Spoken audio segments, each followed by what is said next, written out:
माहूर पोलिसांकडून दंगा काबू नियंत्रण प्रात्यक्षिक सादर. माहूर पोलिसांकडून आगामी सण उत्सव काळासाठी शांतता, जातीय सलोखा कायम राहावा यासाठी दिनांक 31 रोजी शहरातील अनेक चौकात दंगा काबू नियंत्रण प्रात्यक्षिक सादर करण्यात आलं. यावेळी पोलीस निरीक्षक देविदास चोपडे यांच्यासह पोलिसांनी या प्रात्यक्षिकात भाग घेतला. विशेष पोलीस महानिरीक्षक शहाजी उमाप तसेच जिल्हा पोलीस अधीक्षक डॉक्टर नीलाभ रोहन यांच्या मार्गदर्शनाखाली उपविभागीय पोलीस अधिकारी किरण कुमार भोंडवे, पोलीस निरीक्षक देविदास चोपडे यांनी माहूर शहरासह तालुक्यात प्रत्येक ठिकाणी दंगा काबू नियंत्रण प्रात्यक्षिक सादर केलं. यावेळी छत्रपती शिवाजी महाराज चौक येथे सादर केलेल्या प्रात्यक्षिक पाहण्यासाठी नागरिकांनी मोठ्या प्रमाणात गर्दी केली होती.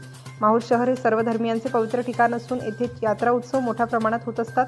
तसेच शहरात अनेक वेळा मिरवणुकाही काढण्यात येतात. आगामी सण उत्सवाच्या निमित्ताने अनेक मिरवणुका निघणार आहेत. या काळात कुठलाही अनुचित प्रकार घडू नये, शांतता राहावी, नागरिकांनी कायद्याचे पालन करावे यासाठी वरिष्ठांच्या आदेशानुसार उपविभागीय पोलीस अधिकारी किरण कुमार भोंडवे यांच्या मार्गदर्शनाखाली पोलीस निरीक्षक देविदास चोपडे यांनी शहरात अनेक ठिकाणी दंगा काबू नियंत्रण पथकासह प्रात्यक्षिक केले. तसेच माहूर शहरासह तालुक्यात शांतता ठेवावी यासाठी पोलीस निरीक्षक देविदास चोपडे यांनी ठिकठिकाणी नागरिकांना जयंती उत्सव मंडळाच्या सदस्यांना आवाहन केलं. प्रतिनिधी अंबादास मुक्ते, माहूर. नवनवीन घडामोडी जाणून घेण्यासाठी नवराष्ट्र माझा या आपल्या YouTube चॅनलला लाईक, शेअर व सबस्क्राईब करा. धन्यवाद.